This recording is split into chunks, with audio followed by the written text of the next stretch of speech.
Thanks everyone for taking the time to join us. Before we get into everything, I did just want to give you a few bits of information about this group. You can see who I'm joined here with. We have Christine, Carolyn, and Caitlin on the panel with me today. Caitlin's going to be taking us through the survey results that from the survey that the SHFM membership took for us a few months ago. But before we get into that, I wanted to kind of give everyone a little background about this group, Agora, and who we are and why we're here and what we do. So Agora is an all-volunteer group made up of just over 70 individuals representing the five different on-site segments. So you have B&I, K through 12, C&U, healthcare, and travel and leisure.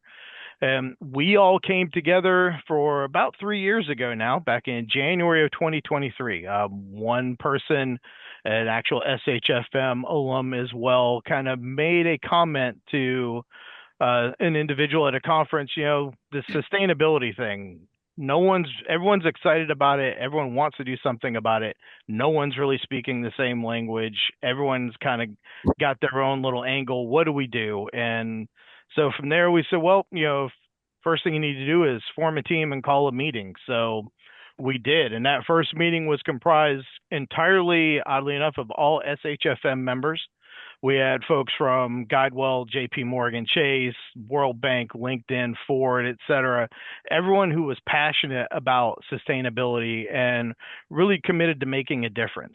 So after a few meetings, what we did was we decided we need to get together and set down some guiding principles. That first guiding principle of ours was that we needed to have a big tent. We needed to be all inclusive, no vested interests, no one with their thumb on the scale. We wanted to be practitioner directed. Our only interest was advancing sustainability for our organizations and for the people that we represent. How often in our industry do we see, there are efforts, regardless of how noble we are when we get started with those efforts, that there's someone, like I said before, that kind of has their thumb on the scale and is really pushing towards getting something done the way they want. And that's not Agora. That's not what we were about. So we wanted to always be listening. We wanted to always be learning, and we wanted to be asking those tough questions. So how did we land on the name Agora? Well, back in ancient Greece, Agora was the city center. And it's where everyone came and they gathered, they shared, they learned, and like I said before, it was open to all. So felt like a very good name for us. And it was there that we decided we were going to set about our six attributes. And these you see on the screen for you. So we decided the areas this group was going to focus on were food waste, water waste, packaging and energy waste, emissions or greenhouse gases, and then, of course, people, our most valuable resource, and that people optimization piece. So before we jump into the survey results and I turn it over to Caitlin, I wanted to make sure we're all looking at things through the same lens as we're talking today and try to answer that question, what is sustainability? If I were to ask 10 people on this call, I'd probably get 10 different answers. Well, one of the work groups that we have in Agora, one of our work teams, it's called the Arguments Work Team. And this team, their job is to clarify, demystify, and be the source of truth. And when necessary, take positions on behalf of us in Agora. So we challenge them by following our Agora principles to come up with a definition of sustainability. And you see that on the screen. I don't think it really takes a lot of imagination to see how that structure really connects with what we put together here at Agora. The question we all must ask ourselves really is, how do we do this in our front of the house, back of the house, and our supply chain? How do we each take that next step in this sustainability journey? And as our team's motto says, if everyone does a little, together we can change the world. So with that, I'm going to turn it over to Caitlin, and Caitlin's going to guide us through the survey results. Caitlin. All right. Hi, y'all. My name is Caitlin Welson, and I am the Sustainability Manager for Duke University Dining and an Agora board member. I lead the benchmarking survey team. And earlier this year, we partnered with SHFM to conduct a benchmarking survey of you all. And today we'll cover the results of those surveys, and we'll also compare them to the results from other surveys done by Agora for other industry partners. As we go along, feel free to add your questions to the chat or the Q&A section. So diving right in here, we ask the first question of where is your organization at in terms of the stage of your sustainability journey? So note this is self-identified, so there is some variability in like kind of what people describe as established versus implementing. But the guidance we gave them was beginning was research, planning, or goal setting, implementing being piloting or early years of your program, and then established being having measurable results, goals, or just a robust program. And compared to other survey respondents, the majority of SHFM members have very established sustainability programs in place, which is great to see. So to dig into this comparison, so we've got the SHFM in blue and then the industry in orange. We really see the difference in the non-commercial food segments. So elementary and secondary, we didn't have anyone in this group who responded to the survey there for like elementary and secondary, travel and leisure. But really where we got the responses in this one was business and industry. And that I think will shape some of the discussion further on. All right, so moving on to the next slide, diving deeper into this specific group's responses. So this is broken out by stage of sustainability journey and member category. So I can keep talking about this, but I think Damien and Christine and would all have better thoughts. Damien? Yeah, I was gonna ask. When I saw this survey, Caitlin, when we were going through everything, we see on here, contractor shows 100% as being established, and we know within SHFM, most of our operations are contract managed. There aren't a lot of self-operators out there. So when you look at client liaison, you see that established number isn't also at 100%. There's a bit of a gap there. And then on the integrated facility manager piece, there's even a larger gap. So Carolyn, I was wondering if maybe you had some thoughts around why that gap between contractor and client liaison existed. And Christine, same type of question for between the IFM respondents. Great. Thanks, Damien. And thanks, Caitlin, for the presentation. So just quickly, my name is Carolyn Millay. I'm the Director of Dining Services at NYU. And I'm sure I know many of you on the call because I come from a corporate background and have been involved in SHFM for many years. So I think this slide just tells a lot that contractors have robust sustainability programs. And so it would make sense that that would be at 100%, where client liaisons, well, while they may be self-operated or they may have contractors, that they're not fully taking advantage of the sustainability programs, or if they are self-operated, and we're covering a lot of different parts of the industry here that they may be self-operated, may not have strong sustainability programs. So I think that's where you might see the variance. Yeah. Would you think maybe, sorry, Christine, No, I was sorry. going to follow up real quickly No. and just say, do you think there might be a little bit of a communication gap between what the contractors have in their program and what the clients have or are looking for, that maybe there's something a client's looking for they just don't know their contractor has? And yeah, certainly, potentially. I mean, that's has happened in other areas and related to sustainability, and communication is important and key to understanding what your contractor can offer, whether it's whether in regularly scheduled meetings or QBRs or those types of opportunities where leadership can share with you on a regular basis what the organization is working on in all different areas of their expertise. They're the subject matter experts, where we certainly have knowledge as well on the client side, but subject matter experts, and they bring a lot to the table. We just have to make sure that the communication is there. And Christine, why do you think there's the implemented response was a little bit lower on the IFM side? I think because of that integrated facilities managers, we're really coming from it at a different perspective and thinking about the whole built environment, possibly, I'm making an assumption here, versus just the dining space. And so when we think of sustainability, we're thinking of, how are we building the spaces, operating the spaces from, the HVAC systems to the water that runs, and not just from the kitchen perspective. So really taking a macro approach at what sustainability means. I think that could tie back into this answer a little bit.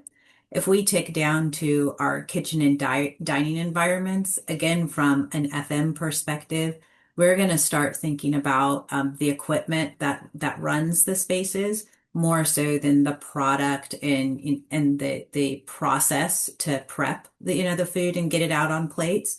And so they may be thinking, the systems that we're running, how we're electrifying our kitchens, or the efforts that we're doing to create composting or water reductions. Those systems and equipment and processes are not as mature as we want them to be, because a lot of them are operating in older buildings. And so again, I think it's from looking at it from a holistic view versus just the dining program when it comes from the IFM perspective. Yep, good insight there. I think if we were to phrase the question a little differently to the IFM community, we'd probably get a bit of a different result. Caitlin, what do you have for us next? Excellent. Well, that's actually a good tie-in, looking at certification programs. So we really wanted to look into what programs outside third parties were being used to kind of guide sustainability. So respondents said their organization could mainly used WEED or the Green Restaurant Association. And many respondents replied that they had both or multiple of these programs. And for the other category, those were generally ISO or humane certifications. So moving on to the next one. So after the initial question about where are you at in your sustainability journey, we broke out into the 6 pillars we talked about earlier and kind of asked, like, okay, are you taking action in this area before we drilled down deeper into it? So this is an example of what the question looked like in there. So we'll get to the specific theme results for right now. But we always had these same 3 options when asking about the theme areas. Are you taking action? Do you have a plan or goals? Or are you not taking action in this area for now? So that was the question that will guide some of these next ones. But so here are the 6 specific theme areas, which we have food, packaging, water, energy, the greenhouse gas emissions, and people.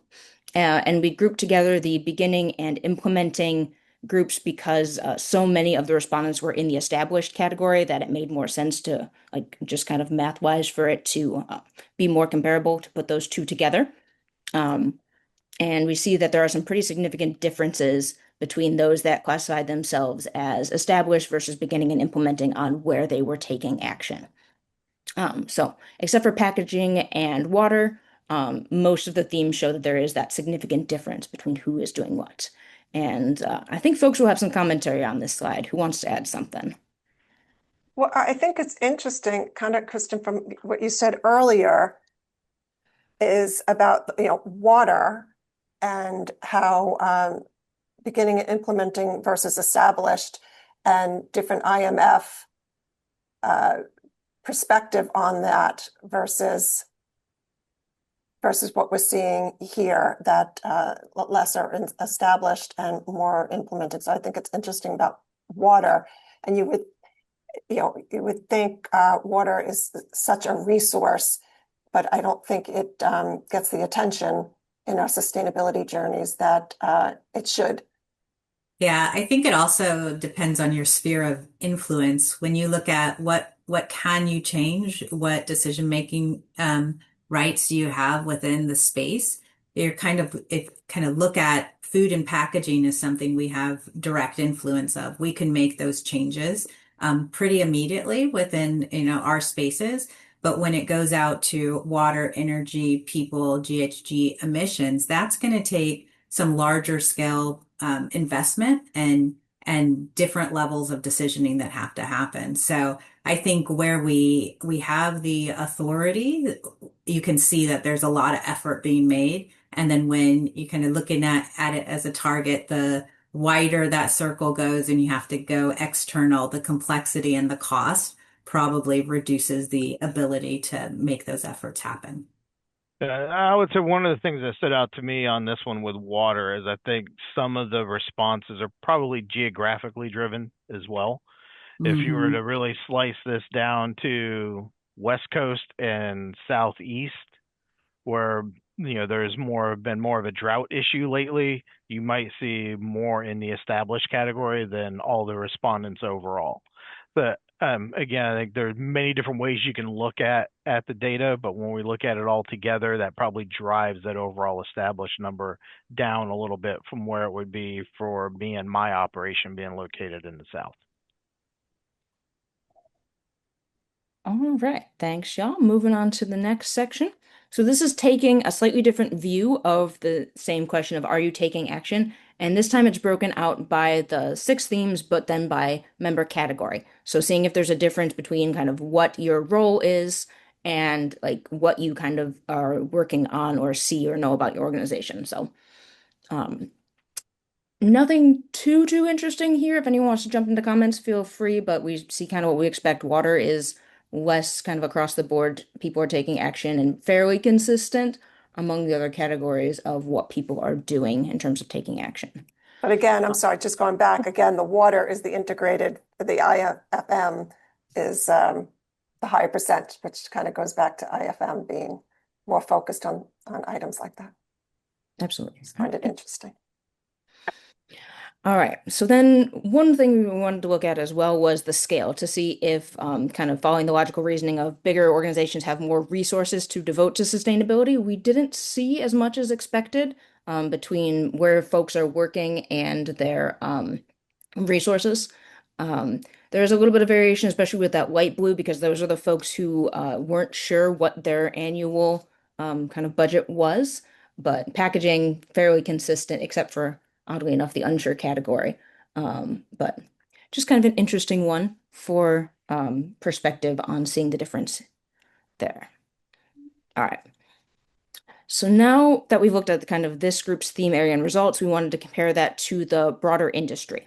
So looking at this, I know there's a lot going on here, so breaking it down for each of the 6 themes on the left-hand side is beginning and implementing. So that is kind of the early stage, and SHFM is in blue, and our other results, other surveys were in orange. So kind of comparing the there, and then on the right-hand side of each section is green for the established SHFM respondents and yellow for the industry established responses. So for this one, I think the interesting parts were that compared to industry peers, SHFM members were excelling in the packaging section. So we got the blue and the green there higher. And the same with slightly ahead in energy. Let's see. And then water is the outlier again for the early stage SHFM, but again, probably connected to the integrated facility managers and or geographic location, which unfortunately we weren't able to break out into more because many respondents chose um, the option for that they had multiple locations across the country. So they weren't just located in, the Southwest, for example. All right. Next we have an example question of kind of the digging down into, okay, so if you're taking action in each category, what are you actually doing for that? So this is for the food category, showing the options of what we kind of thought of as examples for actions to be taken, and then the other category for write in. So they could select multiple options, and then everything that was written in the other category, we then categorized for the next slide. So across respondents from this group, the highest area of action was waste reduction. And note, this is the percentage of folks who said yes to taking action in this area rather than survey respondents as a whole, just for kind of an understanding of what those numbers mean. And then also very high on the list were sustainable purchasing, which was, and local purchasing. We separated out those two, and then the plant-based and low carbon were next. Same type of question. This one shows for packaging, the other area that tends to be of high interest to us. And there's a lot of action areas to show different things.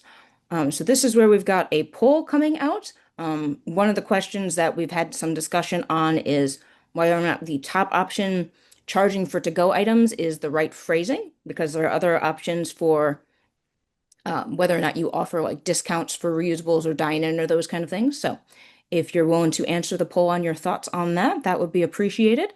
But to while you're all doing that, kind of looking at the biggest areas of what is going on in terms of action in this area, highest was compostable packaging, which we found really interesting. And then next things like overall reduction. Um, if there's any comments on this section, feel free to add them. Otherwise, I believe it's time for Damien to take over with a not quite fireside chat. Well, I think we're going to give a couple more minutes for people to, or seconds at least, for people to put in some of their responses on that poll. I'm interested to see what people say there. It's that whole carrot versus stick mentality. Which one is the easier way or the better way to go? So we say, okay, so charge to go is being used by a third, discount for reusable by just over almost 45%. And then unsure people, around 22% of folks that responded say they're not sure how they're doing that yet. I know in other areas of our operation, we use the discount method more so than the surcharge method. It just seems to resonate with people a little better. So if we were to go down that route, which we haven't yet, just based on the way our system is set up, we do use all compostables because we then collect those and use those in our dehydrators. So there is no reusable packaging in our operation. If we made that change, I would definitely see us going towards that discount on reusable path. I saw an interesting comment come up that they make them bring their own. I saw that. I just Yeah, saw that that's in the really chat. neat. That's sometimes a hard one to do, but I would love to hear how you've been able to accomplish that and how that works. I can't remember who popped that up, but connect with me after the call. And then, as Caitlin mentioned, so that kind of gets us through the survey results, but we're going to get into what was supposed to be our fireside chat. But I mean, come on, who are we kidding? It's July. I'm sitting in Florida. It's 100 degrees outside. I'm not going to be sitting by a fire by any means, but I do still want to have a conversation with both Christine and Carolyn on this topic and what they are doing and what they are seeing. And we want to hear from all of you as well. So again, if you have any questions, please drop those in the Q&A box. And as we get started, I want to start this off with a question for both of you, Christine and Carolyn. When we went through the survey results, the survey showed us that more than 3/4 of the SHFM respondents described their organization as being established in their sustainability journey. So does that really reflect what you're seeing? And what do each of you think a sustainability program actually looks like today? I can, oh, I can kick it off. Okay. Well, I think established is different for everybody. I think as long as you are making strides to incorporate sustainability actions and programming into your dining program, I think that's the important part. And it's also important to be documenting, looking at the data so you can make changes, either make changes and grow from that. So I think established is a difficult word to use because I think it looks different for everyone depending on the organization that you work for, the resources that you have, and the programming that you do. But I think the most important thing is to be creative, try new things, communicate, document, and look at data to be able to continue to grow in that. At NYU, we're part of the Cool Food Pledge, so to reduce food-related carbon emissions by 38% per calorie by 2030. So when we began our partnership with Chartwell's back in 2019 here at NYU, we started with a really strong sustainability program right out of the gate. So it made it very difficult to reduce that each year. But we continue to try new things with the students, things like, and it's a little different in corporate than higher ed. And one of the things I say coming from a corporate background is it's very different higher ed from corporate, but it's also very much the same. So you might see that a little bit. Advertising turkey burgers in an all you care to eat dining hall, we do events with plant-based proteins each month. So we advertise it, we do stations, so we promote that plant-based protein. We, again, different in corporate food service, but we reduced the size of our hamburger patty in our residential dining hall, which is an all-you-care-to-eat dining hall. So students can go back for another one if they feel they need to have more. We now, for our signature coffee drinks, we default to oat milk. And in the fall, we're going to be rolling out a blended burger. So it's going to be mushroom and beef burger. So again, to impact those numbers.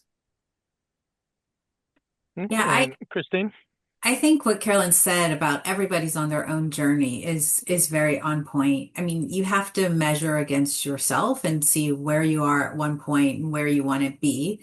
Additionally, everybody has different definitions of sustainability, like you said at the top, Damien. So we have different measures of what good looks like. And I think that, also kind of pulls into what established means.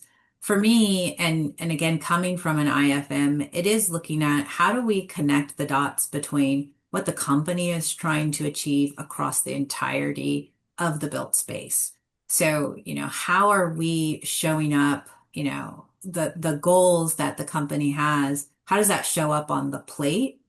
No pun intended, but what are we serving and how do we have that through line between what we're doing in the dining hall and the goals, the broader goals that the company is trying to achieve. For example, we use the example of water usage, and that is something that we put an effort into, looking through what is the packaging that we use in water? How do we reduce water in our wastewater and our gray water, and between the equipment and the production practices, the service delivery, how are we creating that understanding of we're doing this because it's important to our company, and here's how we're contributing to those broader company goals. And so for me, established is that it's integrated, it's connected, and we're collaborating with all parts of the company to really drive forward as a whole versus in our own silo. So it's that cohesive story and not just the goodness that's done in our dining spaces. It's all connected. So I think the next thing that really came to my mind that I wanted to ask, and Caitlin, not to put you on the spot, but if you want to chime in on this one as well, I'd love to hear your perspective. What are the 2 or 3 sustainability objectives that are receiving the most attention within your organizations today, whether that's from your executives or Christine? I'd be interested in what you're hearing from the client companies that you support, as well as from your company itself. So what are those 2 or 3 objectives that are getting the most attention right now? So I'll start. I'm seeing more energy going against and no pun intended, electrifying our kitchens. So across the board, a lot more effort around getting our WELL certification. LEED certification is obviously more at the front end of building out. But then when we look at WELL, how are we operating the spaces? And as we start to restructure in a lot of our locations, it's how are we electrifying our kitchens to reduce our CO2, our carbon output. So that's where we've been getting the most support and attention to connect to those 2 initiatives. And it's been increasingly popular, especially around the WELL certification. So that's been getting a lot of energy. Okay. And Carolyn, what about you? Well, I'll add to what you said, Christine, that we actually just electrified. So we have one dining hall that is a halal dining hall.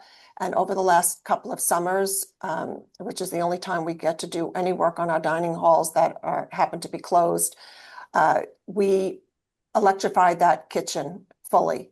So it's been really great. It's impacted the temperature and the comfort level of the space. It impacted the health of the air that the employees are breathing.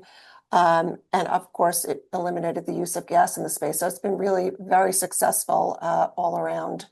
And as we put in more equipment in different locations, while we're not electrifying all the spaces, as we do, actually, we're doing this summer, we're renovating our kosher cafe. We are putting in 99% electric equipment. We just have a little issue with the gas, which we're going to have one gas piece of equipment just to get around some permitting. Mm. But yeah, so the more work and construction we do, the more build outs we do, even just replacing equipment. If we have the opportunity, we are adding electric equipment. The other item I'll add, Damon, to that question is waste management is always a big focus. We have 23 locations across campus, on main campus in Manhattan and then in Brooklyn.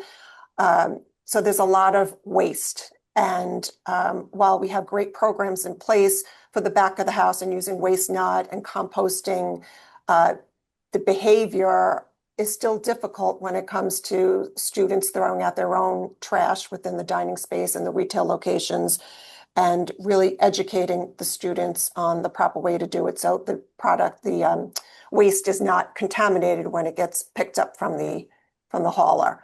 And then it often gets contaminated just by being on the street, which is a whole nother challenge. So it's a constant challenge. So, this isn't all rosy, everything sustainability. So I want to talk about some of the challenges because I'm sure a lot of people face the same problems as I'm discussing. And Yeah, to jump in here, that waste stream is big. Yeah, go ahead, Caitlin. I was gonna say, since mine are just a little different, I just wanted to jump in. Our areas of focus right now are a little bit more on the food and people and then emission side of things. So for food, really looking at what we're buying in terms of, local, organic, fair trade, and are we a lot of supporting and how we connect with our local vendors and supporting the local community, both like hyper local and then more state and regional local. So kind of expanding out that definition of local. And then, our community partnerships as well. What are we doing for things like food donation and all of that? And then greenhouse gas emissions is a big priority for the university as a whole. So that's something we're starting to incorporate into dining as well. Yeah, and I will just also add that, I'm very proud. So zero waste is 90% diversion from the landfill via recycling or organics. And we are at 80% across 6 of our dining locations. So I'm very proud of the work they've done there, but it comes with a lot of challenges and a lot of work that I'm sure you all experience as well. Yeah, I was gonna say, I think the waste piece, especially the cross contamination, is a challenge for us. I know for sure, and for everybody that's trying to go down that path. Yeah, it's not a glamorous part of our jobs, right? No. Christine, I'm gonna go back to you for this one.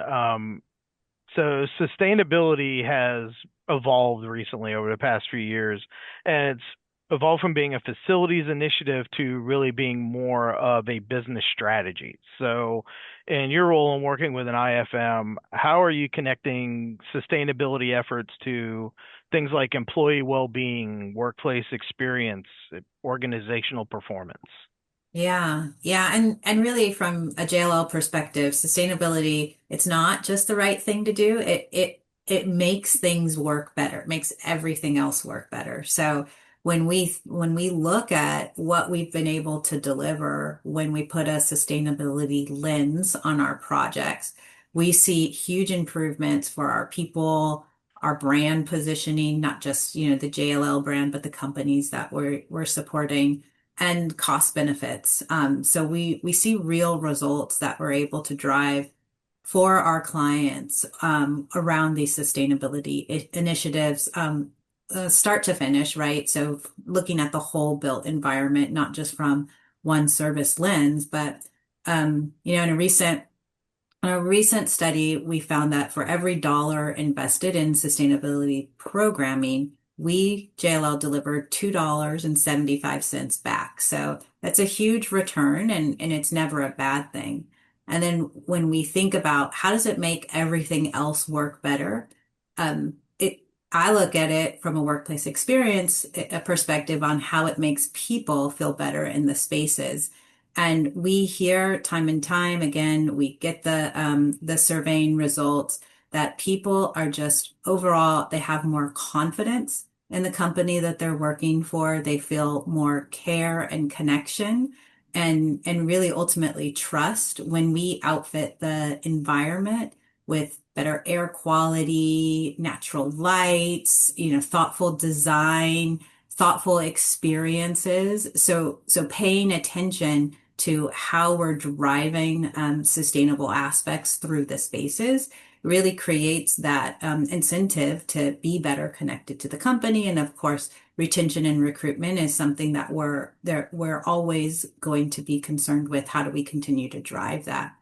And then they become our biggest brand and ambassadors, right? So they really feel genuinely cared for, and they go out and they share that story about what's happening in their spaces. There's a lot of things, beliefs, especially in younger demographics, that some sustainability initiatives, they're going to be just table stakes, right? There's the expectation that it's there. So of course they're going to expect that we have recycling, that we have composting, or that we're looking at how we're bringing in local providers and reducing our waste.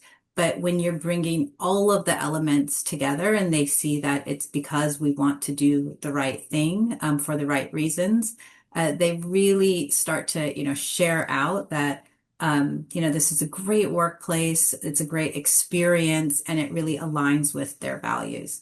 And then I talked about, bottom line, we work for companies, or I work for a company that's trying to drive profit at the end of the day.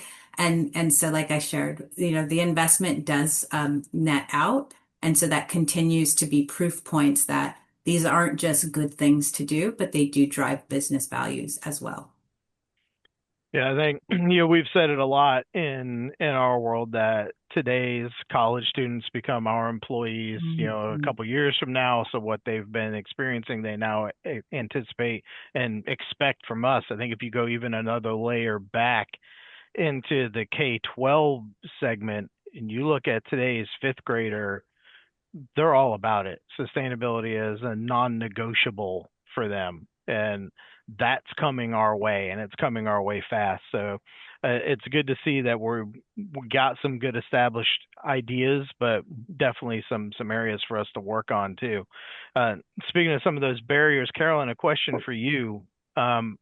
Packaging ranked pretty high in our survey, and most organizations have made progress with how they're reducing their packaging waste, but there are still some who are searching for some more practical solutions. So what changes have been most successful for you in this area, and where, if there are still some that exist, where are you still seeing barriers around packaging? So we do use a reusable takeout. We have a reusable takeout program, and we've had it since 2019. So students in an all-you-care-to-eat dining hall can choose to eat in on china, or they can take compostables, but we also have these reusable containers that they purchase for $5. If they return it, they get their $5 back, but then they can return it and get a new one. I'm sure we all know how these programs work. Unfortunately, like I said earlier, everything isn't rosy. Unfortunately, it really hasn't taken off as well as we would have liked, and we continue to do programming and events and giveaways and really get the students involved and advertising in our weekly newsletters. But it's really that has been an area that has been a challenge. The other option for them is compostable disposables, which of course is the next best thing to having, eating in and having china. But it has been a challenge for us to get that program the students to use it to its fullest. I'm going to stick with you for the next question as well. So you've talked about different programming and student engagements that you do at NYU. Are there any other events that you want to share with the group?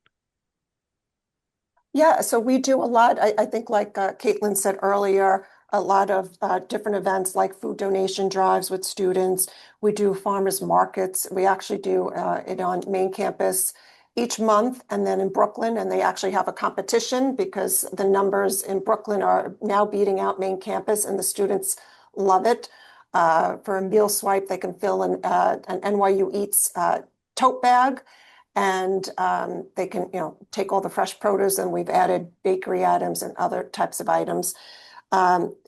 We've been doing these supper clubs, but we did Earth Month. We did a supper club around using the entire product. It was a vegetarian meal, using the entire product in the recipes, and having the students learn more about sustainability and Earth Month through a supper club and gathering around a table. So these supper clubs, students gather around the table. We ask that they put their phones away. We do some types of games and share a family style meal. So it's a nice way for students to get together and converse and learn something. And in Earth Month, they learned about sustainable dining. And and then we did an Earth Fest with our Student Government Association and participated in an Earth Fest event. So we do a lot of programming for the students surrounding this sustainability as well as other areas.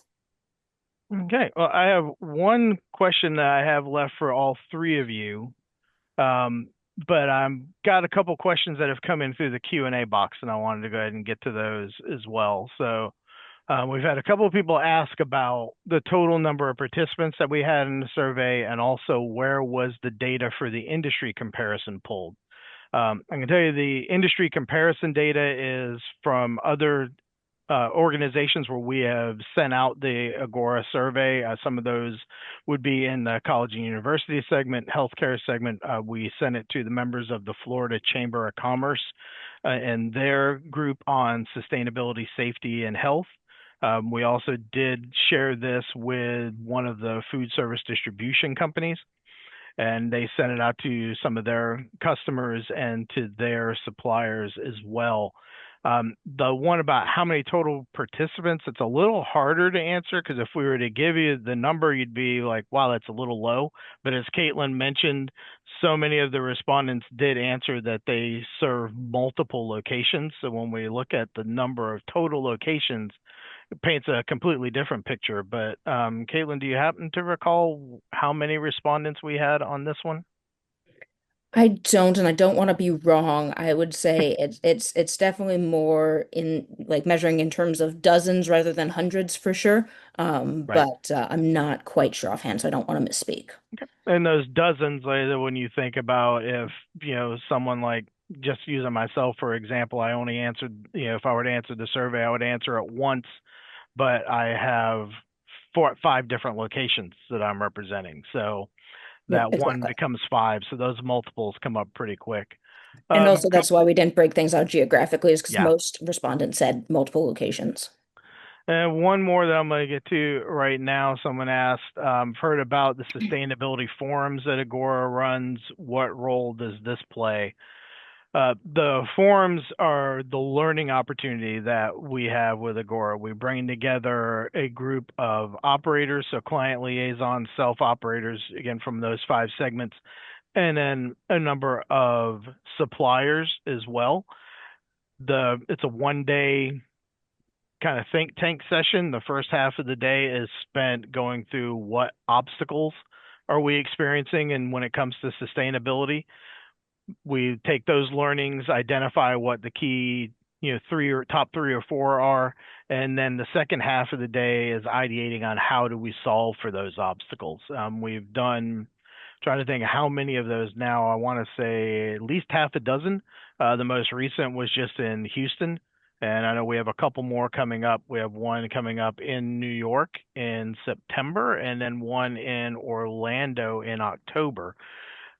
We'll share some information with you later on at the end on how you can get more information on that, how you can get involved if this is something that you want to be involved with. So before we get into that info, like I said, I do have one question that I want to ask, and this is for all 3 of you. What's the biggest obstacle standing between where your organization is today and where you would like to be from a sustainability perspective? And Caitlin, let's start with you. Ooh, that's a tough one. Um, I think it's just the competing priorities, even just with our 6 pillars of sustainability, I want to work on all of them and kind of wanting to it's hard because you want to advance sustainability kind of one at a time, but there's always projects that come up. A lot of what we do ends up being driven by students, so where student interest is that semester kind of affects where we end up working. Um, so, which is not to say that gets in the way of progress. It's just a little bit more.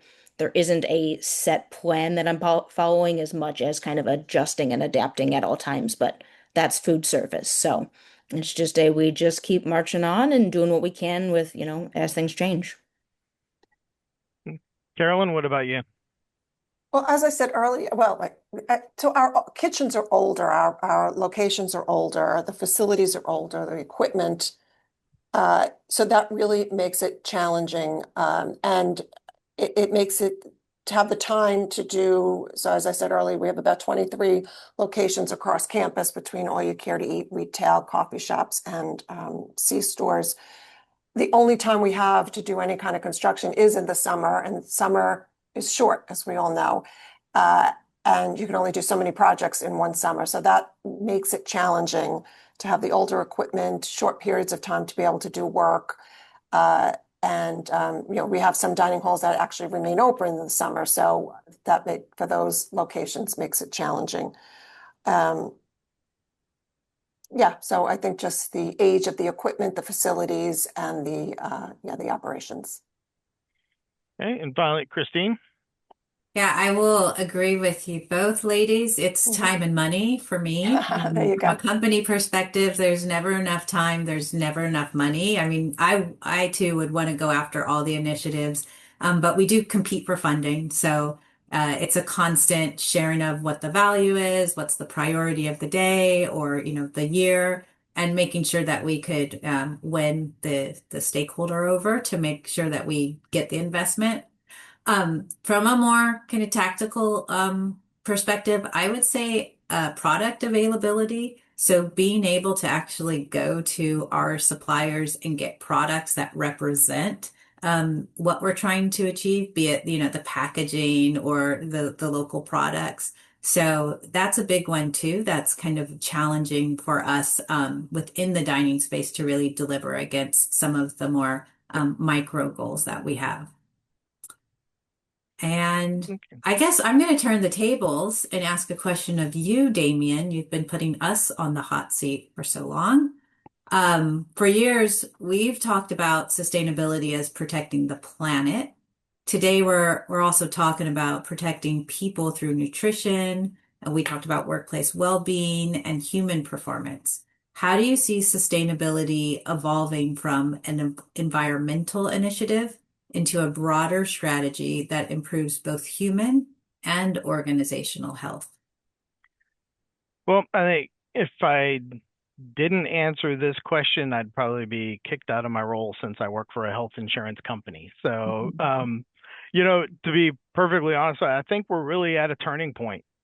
We've always looked at sustainability and we've measured sustainability, especially in food service, by the things we got rid of. Less waste, less packaging, use less energy, and we've talked about that throughout the survey today. So obviously all that stuff still matters, but things are shifting a little bit now, and it's not only about cutting back anymore. I think now we're at this inflection point where it can also be about what we're creating. Mm. We have a chance to create healthier employees, to have healthier and stronger workplace cultures, to make our supply chains stronger, more resilient. So what we do, I think we sit at an intersection really where sustainability, nutrition, hospitality, human performance, they all come together. It can be this one thing. And I know for me, my role has definitely changed in the 20 plus years that I've been here at Guidewell, and I know it has for a lot of other folks too. So, we're not just running operations anymore. We're now strategists. We're shaping what the workplace looks like, and we're showing that if you do something right by people and the planet, that it can actually be good for the business too. And I think that's where we're starting to see some more executive support, at least for me in my world, and what we're doing around sustainability. If I had to sum it up, I think what I really hope is we stop treating sustainability like another box to check, and it just becomes how we make decisions. If you look at it through that lens, people have heard me say this before. Guidewell has a 7-word mission statement: helping people and communities achieve better health. If I look at the things my team is doing through that lens, from a sustainability perspective, we should be able to answer yes, that we're helping people or our community achieve better health. If we can, then we move forward. If we can't, let's find another way. I think it's a really, really exciting time for sustainability and for our segment of the industry, which really seems to be leading the charge on a lot of this.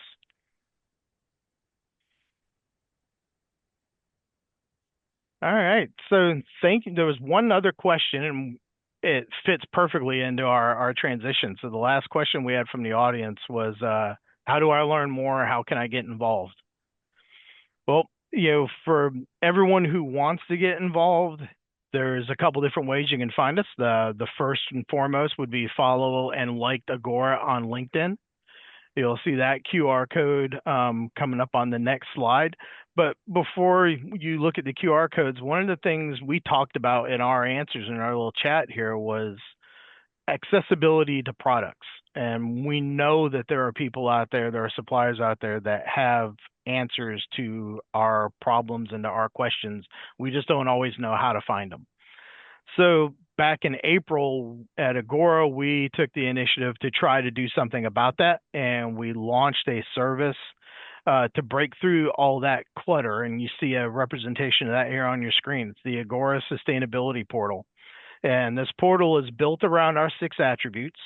So any supplier or any resource at no charge to them can go load in what they offer to help folks execute sustainability, whether that's a product, whether it's a piece of equipment, an ingredient, whatever.